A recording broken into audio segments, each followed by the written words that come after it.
isa sa pinakaunang sementeryong itinayo dito sa Iloilo. Welcome to Haniway Public Cemetery.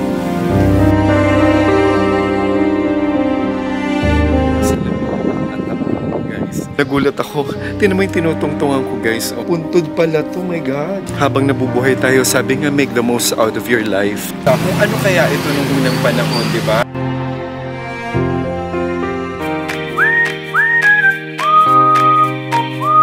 Honestly, yun yata ang pinakamasarap na tuyo na tikman ko sa buong buhay ko. I swear.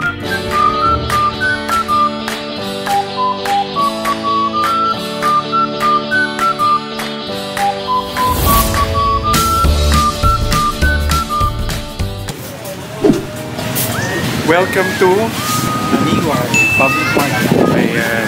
First time kong pupunta rito. Second time. Pero itong side na to, first time. Anong first? First time na babalikin namin yung tuyo na masarap dito, guys. So, puntahan natin. Sana meron pa sila. At sino nga ba naman sa ating mga Pinoy ang di mahilig sa tuyo, daing, danggit, bilis at iba pang mga dried fish? Kung kaya naman ito ay paborito ring dalhin naming mga balikbayan. Tuyo is life. 1 lang. Tapos sa Calcao. 71. Nakakatuwa. Ang dami rin palang ano rito, guys. Ang daming tuyo. Ano? Ang sarap mamili. Ang daming tuyo. Although hindi ko pa alam yung lasa ng iba, pero hopefully naman okay kasi yung the last time na bumili kami, hindi siya maalat. Sorry po, boneless. May boneless.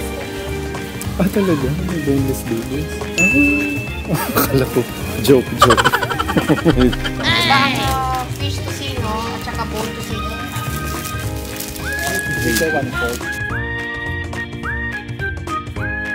Pero alam nyo rin naman siguro, guys, na di na rin biro ang presyo ng mga dried fish. Talagang napakamahal na rin sobra at wala nang mura, lalo na sa panahon ngayon. Oh no!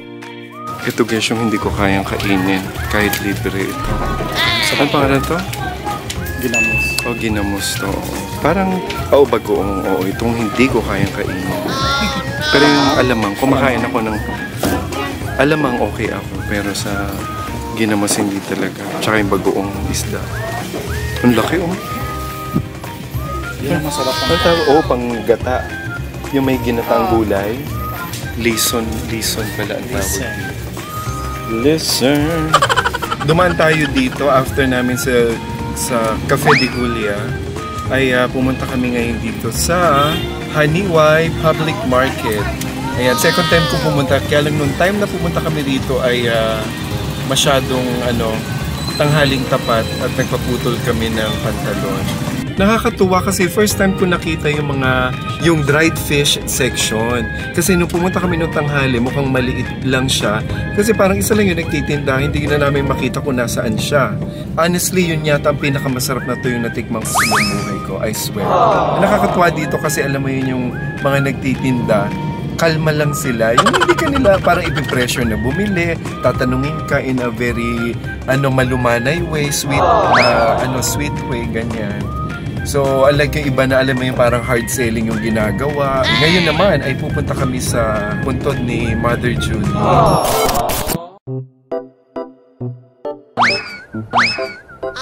no!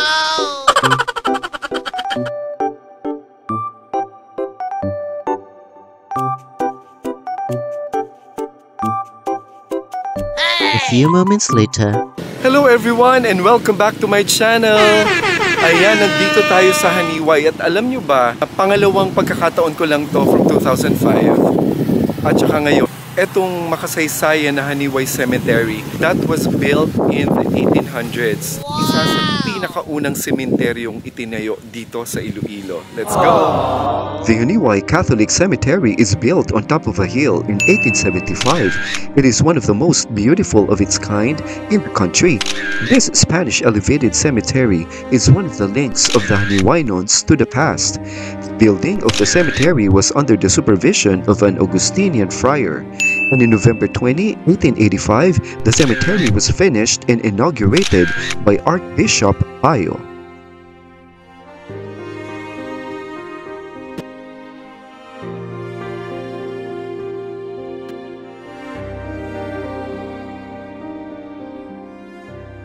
Hi guys, welcome to Haniway Public Cemetery. It was built in 1875. Anyo 1875. This is the main entrance leading to the Camposanto.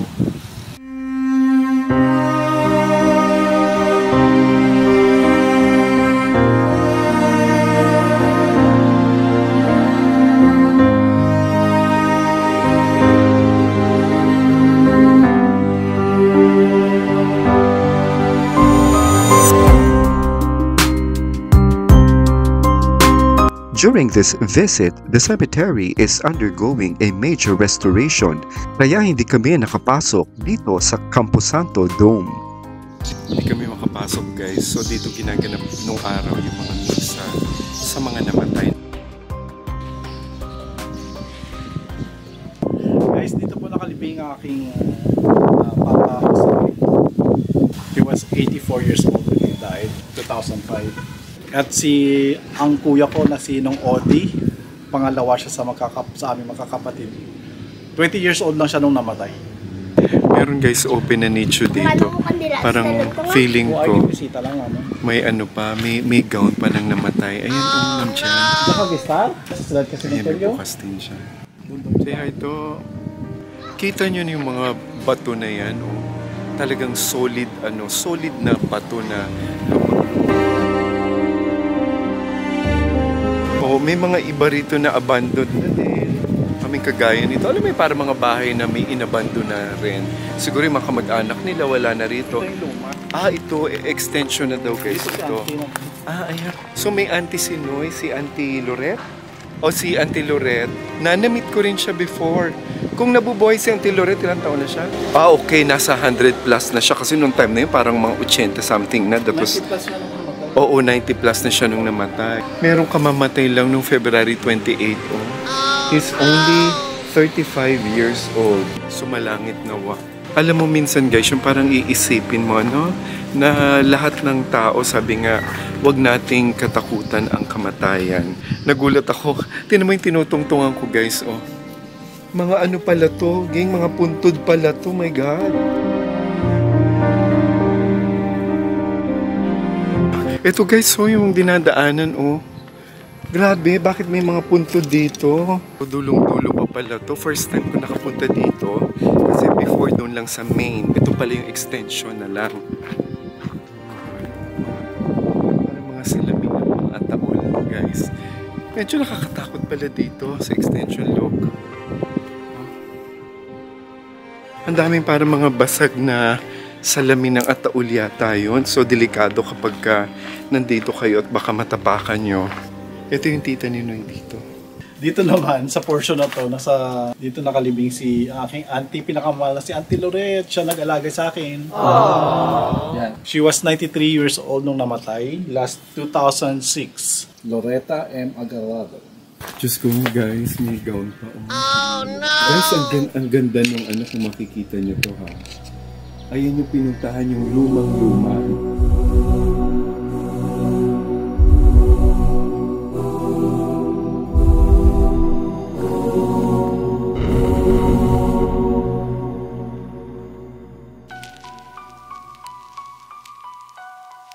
Ito yata yung, I don't know kung ano to, may cross na nakaano dito guys. So, siguro talagang hirap sa buhay, nilibing lang dyan. So ayan guys, minsan kung iisipin mo yung, sabi nga diba, mahiwaga ang buhay ng tao. So iyon guys, yung sinasabi diba na minsan tayo ay nabuhay dito sa balat ng lupa or dito sa mundo. And darating ang araw na lahat ng bagay, sabi nga, lahat ng living things ay mawawala. Kagaya ko. Kagaya niyong lahat. Habang nabubuhay tayo, sabi nga, make the most out of your life. If you need to enjoy, if you need to show your love, ngayon nyo ipakita yan. Kasi pag namatay na ang tao, wala na, di ba? Magiging part na lang tayo ng history.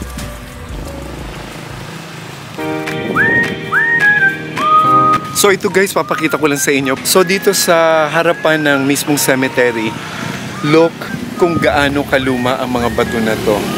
Kung titingnan nyo guys ang mga walls na ito, nasabi nga natin, di ba, kung nakakapagsalita lang ang mga haligi or yung mga walls ng nakaraan. So may ikikwento nila ang history at kung gaano kayaman ang history ng bawat bayan. So, eto pag titingnan nyo talagang parang alam mo yun sa akin na meron siya guys kilabot factor kasi imagine mo na ginawa siya grabe isang siglo mahigit ng nakaraan at kung gaano kagagaling talaga ang mga gumawa nito nung araw. Sabi ko nga kay Noy na parang eto kasi parang siyang bintana, so we'll never know na eto parang tinakluban na lang siya kung ano kaya ito nung unang panahon, di ba? So parang ang gandang balikan ang kung ano talaga yung mga parang mas bago at original na structure nito nung araw.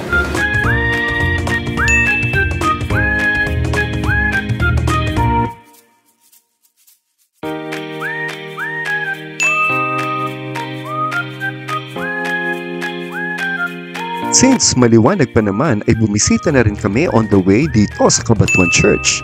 This church is one of my favorite churches here in Iloilo because of its huge and beautiful structure. Let's go!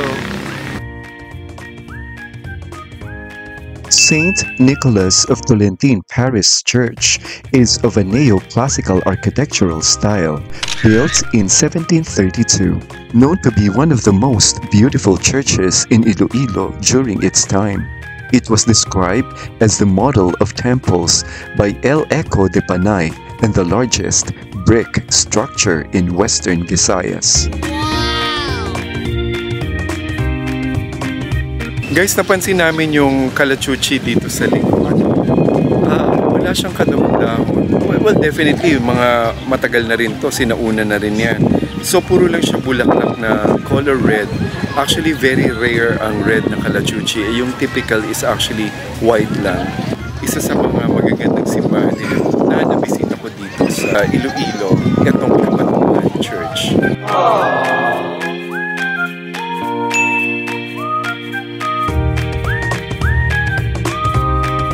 And there you have it mga ka-Chinoys. Ito po si The Red Chinoy na nagsasabing, huwag malungkot, piliin na maging masaya dahil ang bukas ay may hatid na tagumpay at ligaya.